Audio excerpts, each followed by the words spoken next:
righty. We are live.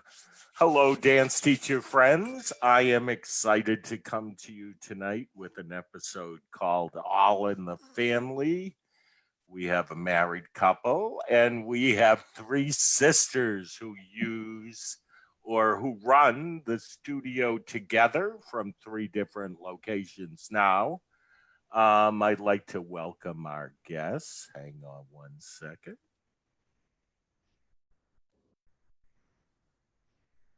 Hi, guys. Hi. Hi. Thank you so much for joining us tonight, sharing your passion for dance and your stories as far as how you're dealing with everything. First, I'll let you each introduce yourself. I'll start with Diane. Well, I'm Diane, and one of the three sisters that own the dance studio of Wakefield in Wakefield, Mass. And this is our 41st season. Awesome. Susan, can you come up with something different other than that, my friend? I'm the middle one. I love it. Okay, we're going to get a little bit into that. Wait. I'm the middle sister. I get Okay. bounced around a lot, but yeah, nice to be here and thank you for the opportunity. Thanks for being here with us. Peggy. And I'm the baby. And I don't teach dance. But from the dance studio Wakefield, I do all the administration and office work. Yes, and I'm going to say that your other two sisters will nod yes when I say how important you are, even though you don't teach dance. Renee and Julie, tell our audience about you guys. We are married. We have 3 kids and a studio in Springfield, New Jersey. And what else? And it's 17 years old. And Awesome. That's cool. How you feeling on this day? I know it must be a roller coaster, or has been for everybody, but on this day, we're about 4 weeks into this. What are you feeling personally, Diane? Sometimes good, great. We love seeing the kids on Zoom. You get to see all their faces, and it's kind of the highlight of our day. So we're hoping it's the highlight of their day. And then there's moments when your head spinning because you don't know what's coming next. You don't know what's coming at you. So you've got to sort of roll with the punches, so to speak. But hopefully we're all hanging in there together. Great. How about you, Susan? Yeah, I want to say the highlight is the kids. I love at the end of the Zoom, all the thank yous and the hearts that they send. It fills my heart. And then, you just wonder what's tomorrow and how you're going to recreate the wheel tomorrow. So it's the highs and then there are the lows. And then and sometimes I'm like, oh, I'm so hopeful, but something happens during the day, or you listen to the news and you're like, just set me back a little bit. So it's definitely a roller coaster.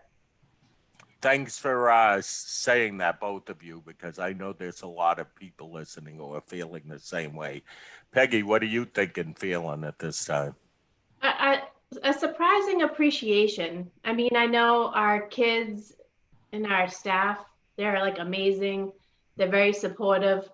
And I knew that all along, but just the constant reminder, the thank yous, the stories, alumni wanting to check in, parents checking in with us, seeing how we're doing, all very supportive. It just fills you up, makes you feel like, you've been doing things right for a while. Yes. Renee, Julie, what are you feeling at this time after 4 weeks into this? I feel like we got the hang of it, so that feels good. But today I was so sad. Today I was sad to not, like, when I saw the kids, I just was like, oh, I can't believe that we're not with them, and I've been pretty positive and pretty optimistic and really cheerleading it out. But I said to my older kids today, like, you guys, can you believe what's going on in this world? Like what?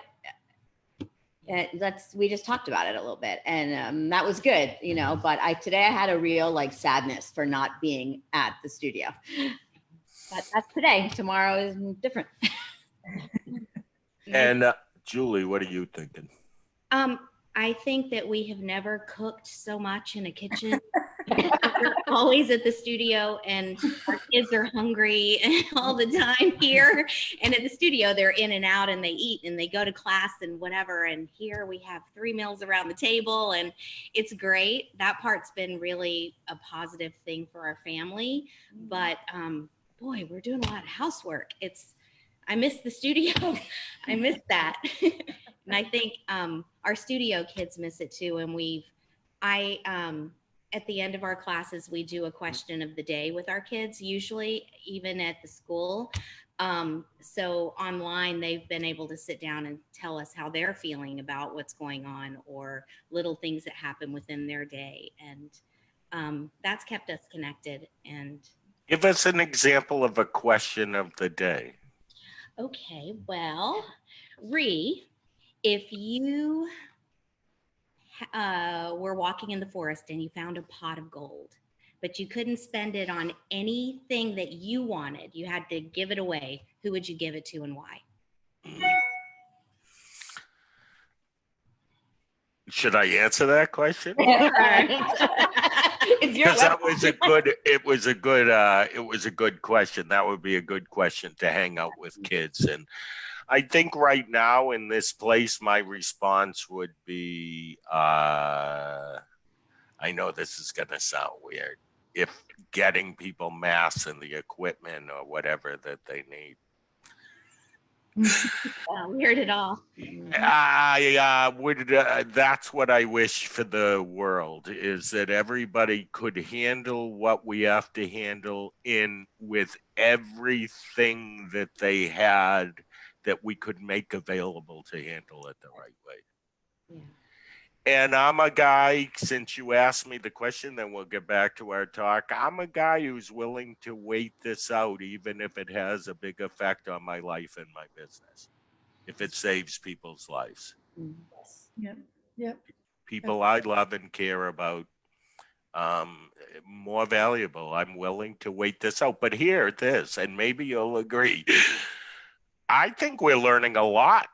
And that we're going to be smarter on the other end of this and have some new tools, some new opportunities to teach or to add to what we teach. No kid will ever miss rehearsal again because they'll be able to tune in with the code. Yeah. Right? I mean, Exactly. we are changed forever. Okay. Yeah, but we don't have that mute all button at the studio. I thought that was one thing I was going to miss, the mute button. So, are you feeling like, I noticed both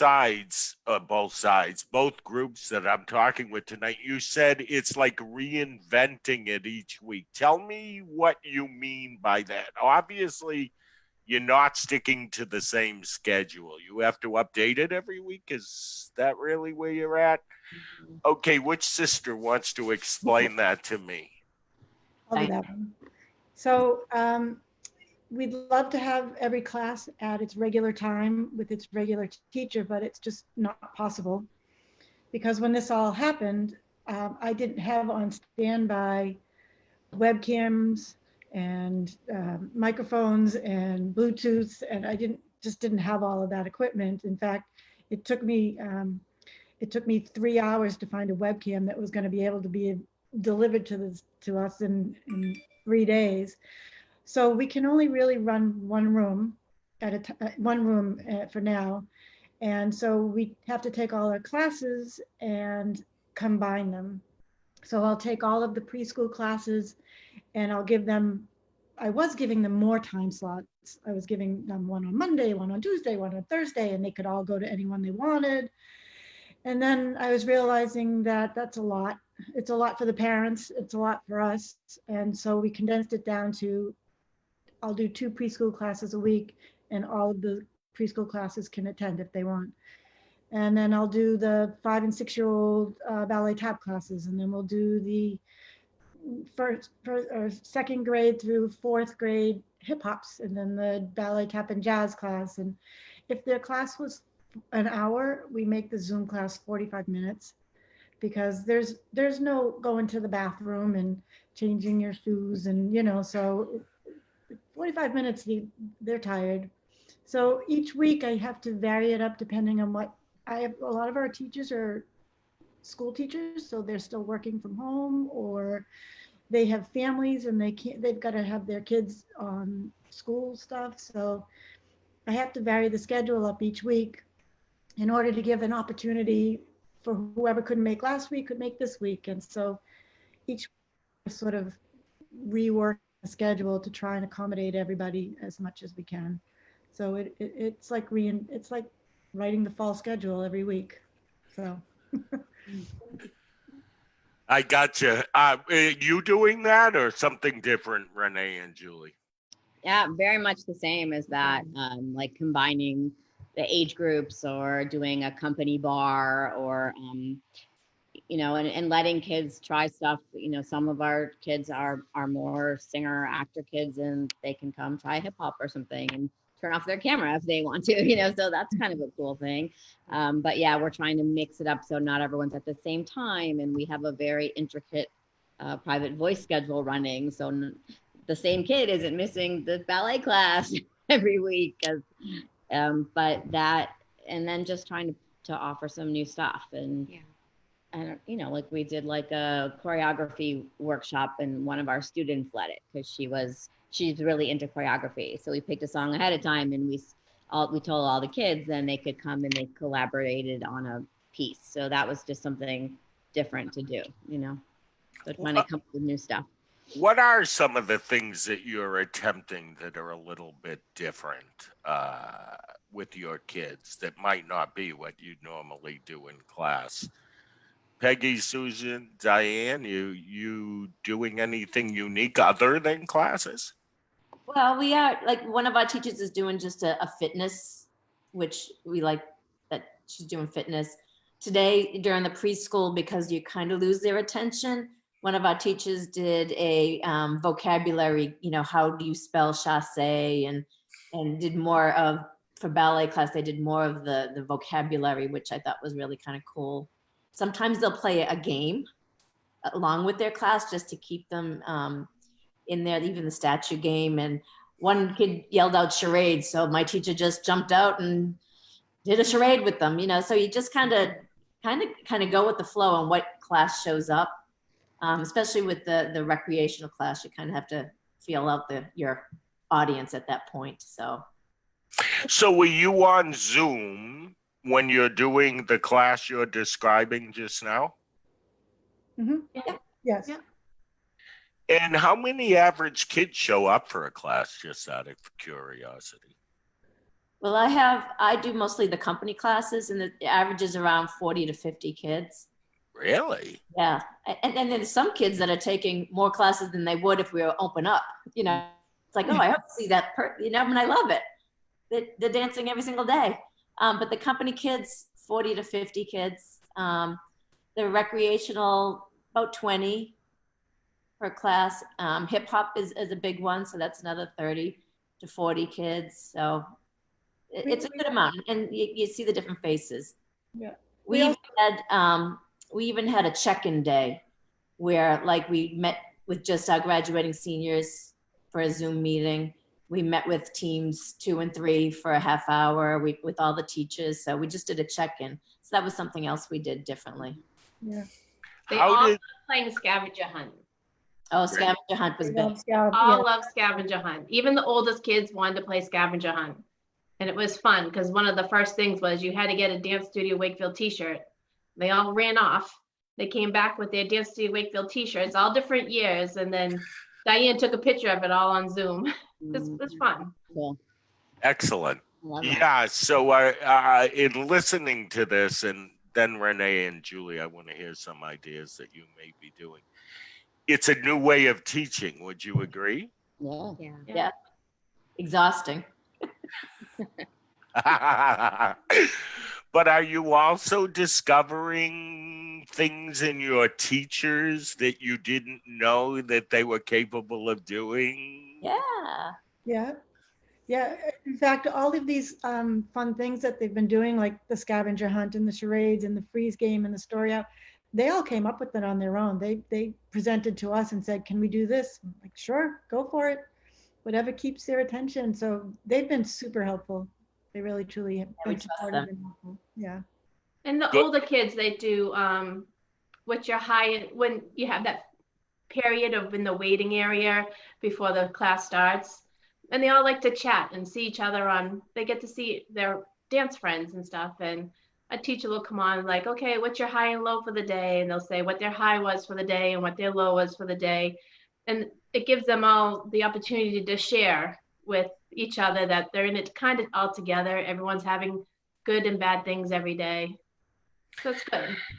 Do you notice that the kids are appreciating the time that they have with each other to talk? Yeah. Yes. Yeah. It's big.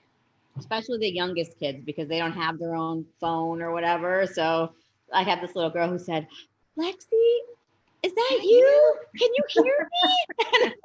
I was like, okay, totally worth it. I'll do 8 million Zoom meetings because that was worth it. Yeah. That moment. Yeah, for our viewers who may be trying like to keep up with the classes that you were used to, know that it's okay to break from it. Like somebody said here tonight, we're doing 45 minutes. It's okay to say that tonight we're having a talk. Mm-hmm. It's okay to just be feeling what the kids need and going with the flow. Yes. Yeah, I totally agree with that. I feel like we have a responsibility for their mental health at some point.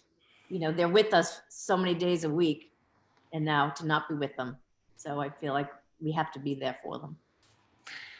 Susan, I believe that what you just said is one of the most important things right now. It is about the mental health, mental well-being of our kids, their families, the community that we created, more than anything.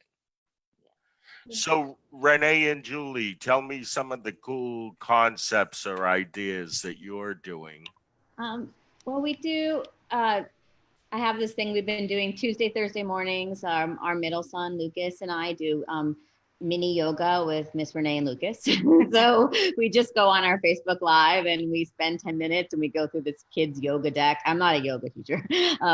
And the parents do it too. And we play our little singing bowls and, that's just something fun. And some people just join in or watch it. They can watch it later because it's on Facebook. So stuff like that. A lot of like these, I personally have been doing a lot of like 10-minute dance break with Miss Renee. And today we're doing Broadway dance break or whatever. And for the younger kids, they like that.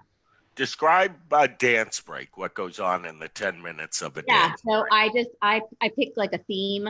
So like I did one this week that was more for any age, adults, kids, whatever. And I said, it's a Broadway dance break. And we just played, I put 3 songs together that equaled 10 minutes and I played on Broadway. And I do this little warm up that we sometimes use in our musical theater class. I always do some kind of a stretch. And then sometimes we make up like it's like a kind of like a follow along. It's almost like dance Broadway aerobics, but it's just keep them moving and they get to see your face and just like.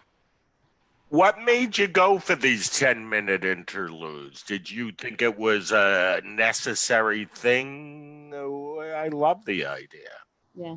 We had we got some feedback. We had a feedback about the younger classes that they couldn't get their kid to sit in front of the TV. Like they wanted to be with Miss Julie or Miss Renee, but they wanted to sit there and have their cereal or whatever.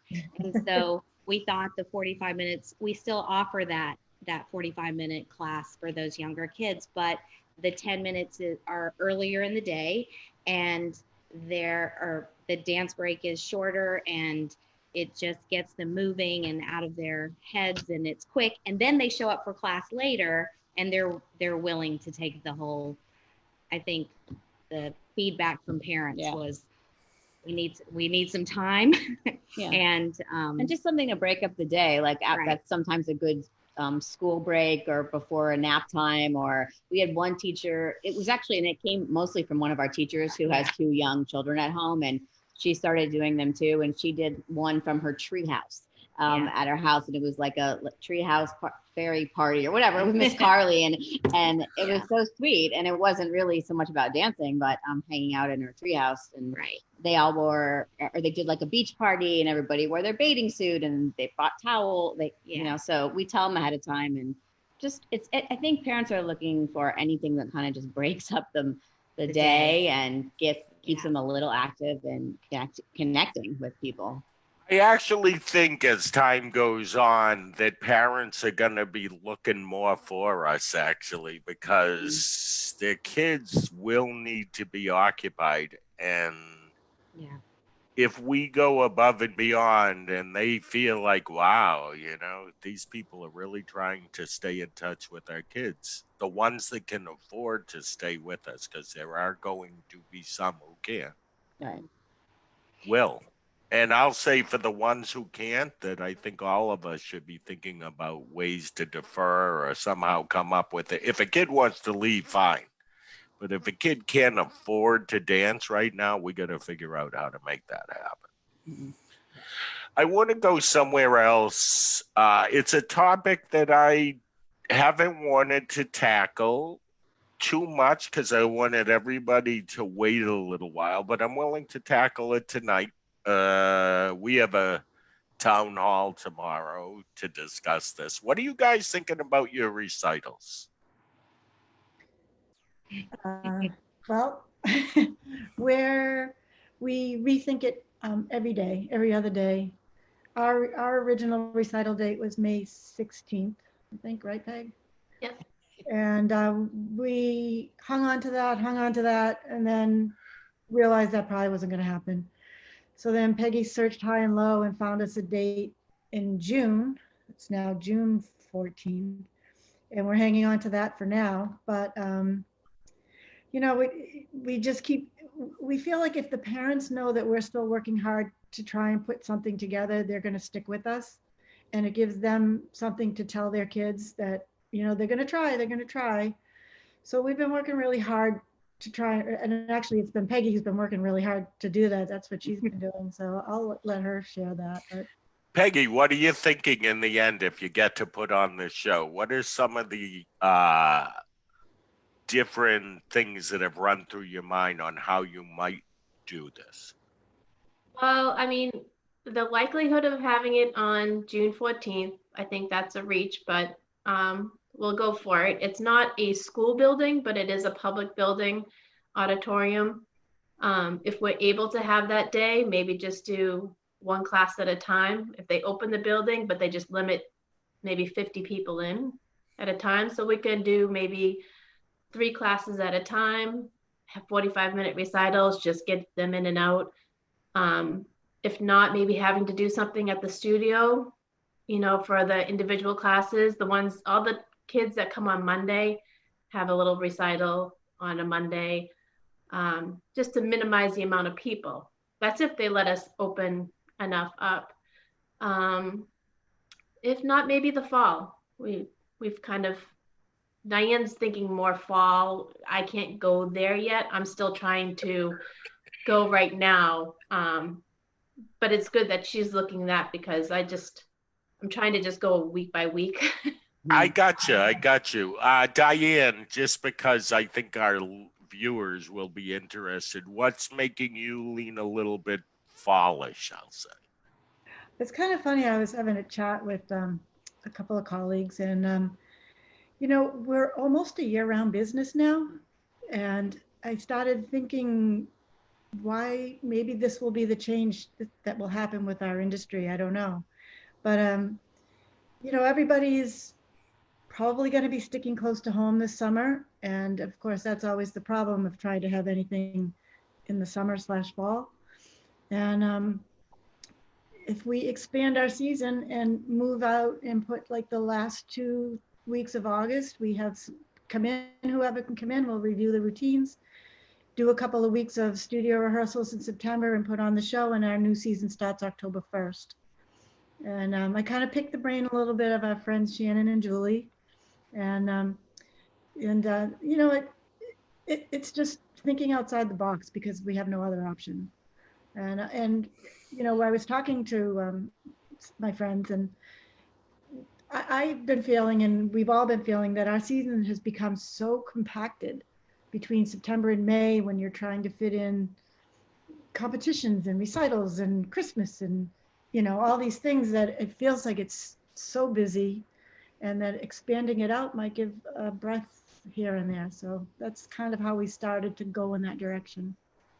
I want to make a point to our viewers that you're on this call, and we have two sisters who have two different thought processes that will eventually come together. For those of you who are thinking, maybe I'm not doing this right, there is nobody who is doing it 100% right.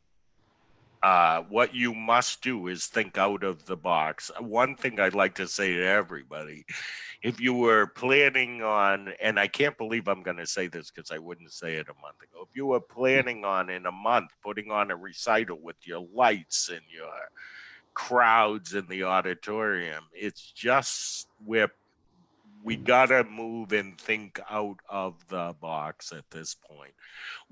And I appreciate what you're thinking. And I can't wait to talk to you and see how it finally turns out. Interesting for us too. My biggest concern is, are they going to fit into the costumes in the fall? I got it. I've heard that. I've heard that. Yeah, that could be an issue. And I always think, for all the teachers who were like, my kids, they got to look good when they get on the stage, you're all going to have to lower your expectations this year.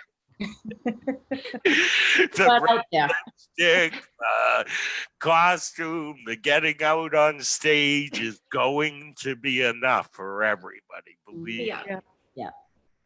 Renee and Julie, what are you thinking? Show. I have pretty much resigned myself to the fact that we are not going to have a traditional recital this year, just based on where we live and the impact and the way that people are not going to be able to come together in that way. So kind of similarly, I've been thinking maybe towards fall, or maybe just looking at how we structure the year. You know, we usually do a musical in January and a recital in the fall, but maybe we're doing a recital in January and a musical in the spring.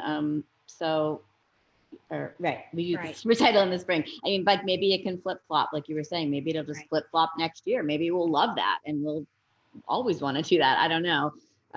But I think it would be, I don't think I think we're at a point here where we're not having a May or June recital.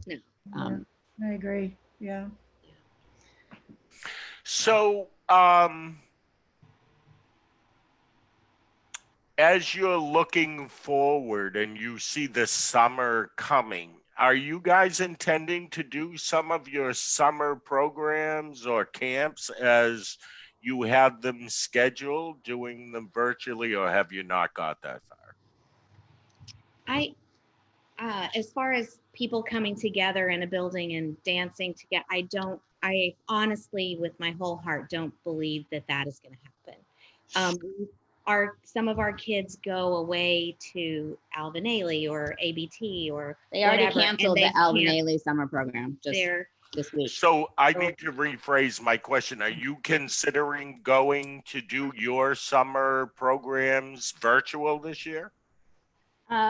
Mostly we do camps that are for rec kids, but I think we're probably, if we do anything, even if it's virtual, we'll probably instead pick up more of our serious kids and do more like classes and rep over the summer that we didn't get to do in the spring, whether it's virtual or not.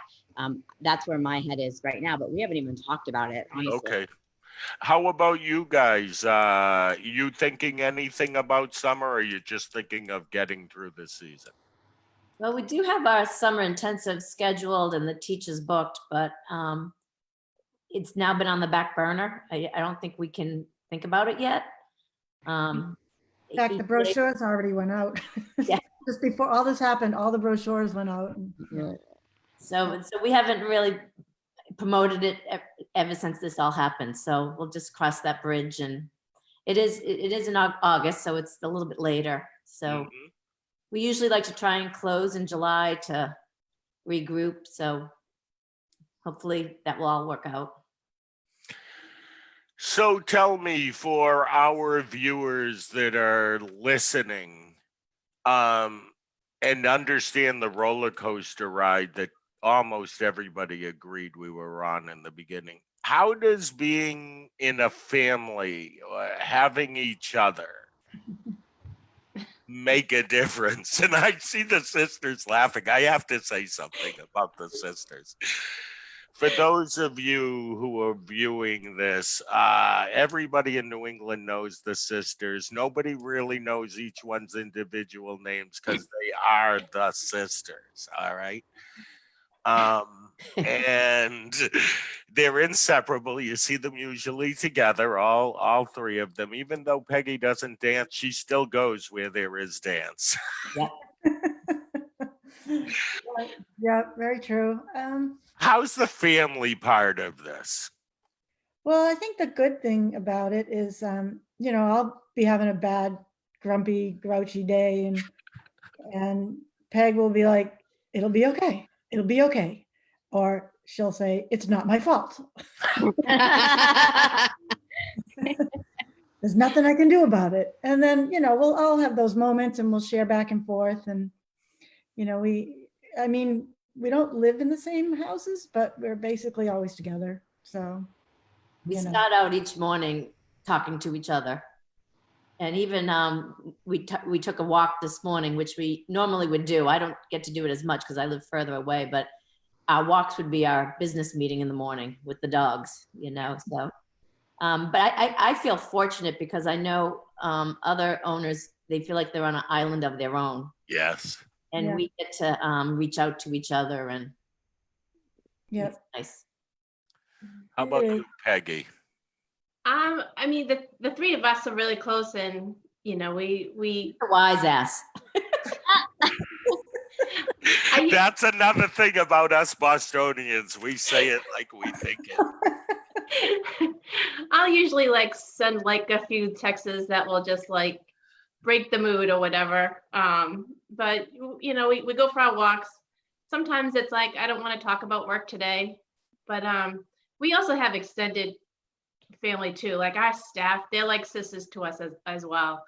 So we're just as in much contact with our faculty all the time, and they have good days and bad days, and we all just kind of feed off each other. If we're having a busy day trying to work something out, our staff is right there to jump in and take over for us so we can figure something else out. So it's good. It's not just the three of us. We have a big family at our studio, so it's great that way. And not only we have our own personal family is very large. So when we get together for holidays, unfortunately, sometimes the three of us start talking about work. I don't think our siblings appreciate it, but. I was wondering that as you were talking. Let me ask this question. How many siblings? There's 8 of us. 8. Do they think you guys are a clique? Yeah. But it works in their favor. They the three of them will take care of it. The three of them will take care of this. I hope they're not watching. Actually, they all just commented, but we'll check that out. We try to make our holidays and things not studio oriented, even with that. I have 3 adult, actually I have 5 adult children, and she's got 2 adult children. And so when they all come, when my kids were younger, you'd see them roll their eyes like they're talking about the studio again. So we try not to, but it's hard. It's your life, It's a little bit easier now because they have grandkids. They have grandkids. I don't have grandkids. They have grandkids. I'm the youngest. And Yes, you were only 5 when the studio opened. 5. Yes, he reminds us. And you were forced into this, and we all have sympathy for you. I just want you to know that. I was forced in at 3 myself, both my brother and I. The studio was downstairs. We had no choice. So I can relate. You're lucky you had 2 extra years, my friend. Well, the first 2 years I would go to the Medford studio, and if I behaved, I got to go get for an ice cream. So Ooh. I wasn't really going for dance, I was going for the ice cream. Okay, I know I have a question left for Renee, but and Julie, I want to tell you this. The week before this happened, I moved into a new office, and not next door, around the block is this place called Tex Barry's Hot Dogs. And my mother used to, you guys, the sisters might remember Carol Freeman. Oh, yeah. Okay, she was a ballet teacher. She was in Taunton. And when I started going into this office, I had this recollection of my mother giving me money, right, to buy those Tex Barry hot dogs so that I would go to ballet class. Bribery. It was bribery, like you. What is it? You were getting ice cream, I Peggy? was getting ice cream from Brigham's. I'm glad I took the ballet classes, and one of these days I'm going over to Tex Barry's to see if those hot dogs are as good as I remember. Renee and Julie, how is working together, especially during this time? How do you see it as a benefit or whatever you see? It's definitely a benefit. I mean, we work together all the time anyway, and so we always have that kind of trading off here. We can step into someone's class and whatnot. So I'm super grateful. I'm just super grateful to have our family of 5 just here, and safe. And I just keep reminding myself of that.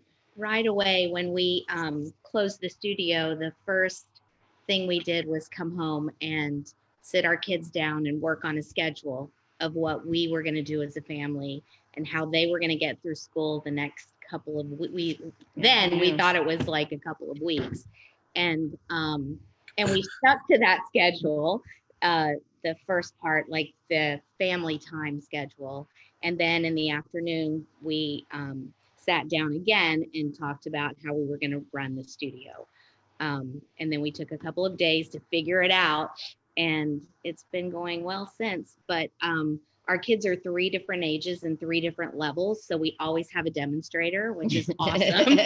We don't have to dance so hard. And so it's worked. Our biggest issue right now is if we have tap class at the same time as someone's voice lesson, and then whatever, we have to figure our space out. But that's we can work it out.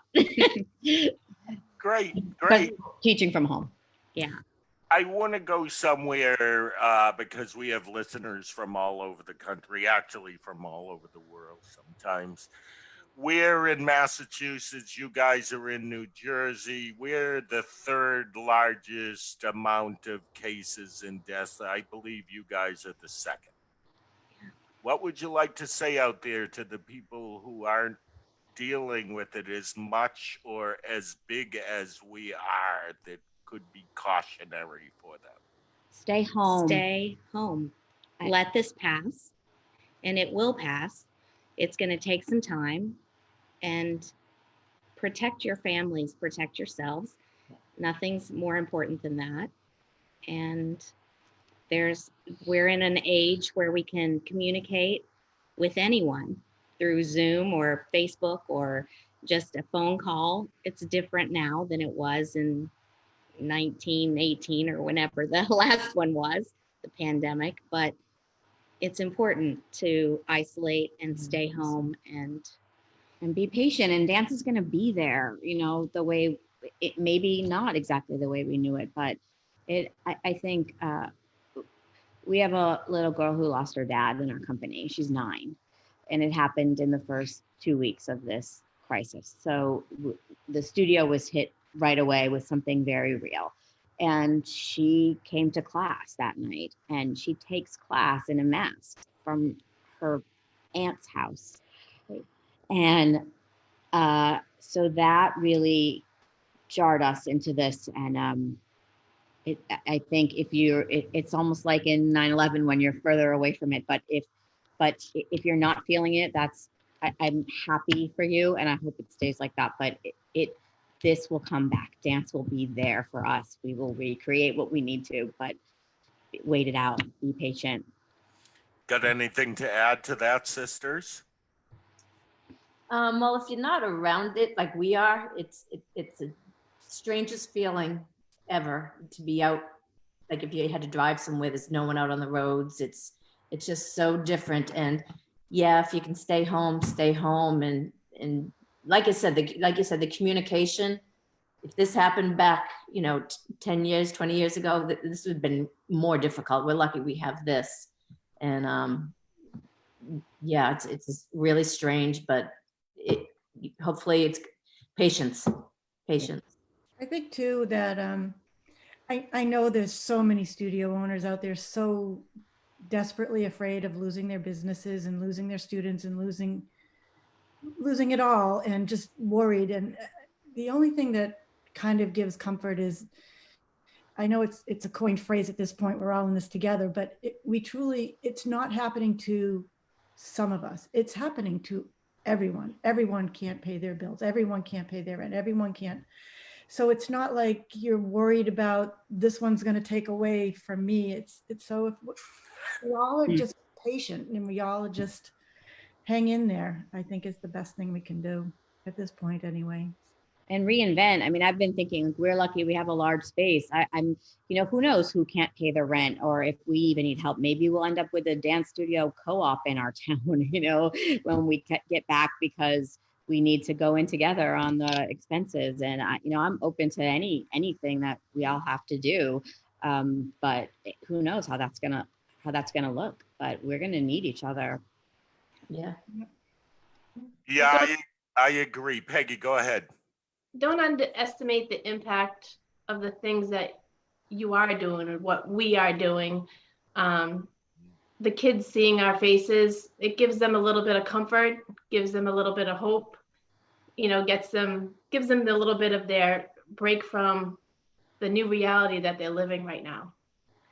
And just trying to keep in touch with them, just be, part of their lives still, I think is important. I'm with you. I appreciate this talk tonight. It is about all in the family, and it's not just our blood family or our significant others. This dance thing is a family. I've always felt that way. It's like the sisters. How long have we known each other? In New England, we have always been the example of that family. I believe that to be true. And now we need each other more. And if you haven't been able to do that in the past, make the attempt, because it would be really cool if we came out of this all liking each other. Even the three sisters, I want to check back with you in a couple of months. We might be doing individual interviews. Depends on the day. Peggy doesn't want to be on with Susan, but she will be on with Diane. Well, actually, since this all started, even locally here, we basically have a dance studio in every corner, and we've all become supportive and friends with each other through this. We're helping each other. How do you get this on Zoom? How do you do that? Can you help me? So we've got private messages and instant messages going back and forth with other studio owners, just trying to help each other out. So that's been a good thing. That's a positive thing from it. Yeah. Yeah. Yeah. We continue on. We're dancing through tough times, but we're dancing into something new. I'm changing what we call our episodes to dancing in new times pretty soon, because I think we have a lot to look forward to. Not exactly the same as we knew it, but there is a lot to look forward to, a lot to learn, and we'll get better at this. I know we will be more compassionate teachers, and we will recognize kids for different reasons now than maybe we did before. Yes. Very true, very true. Yeah. Have a good night, everybody. Thank you, families, sisters, couples, for joining us tonight. We so much appreciate it. Well, thank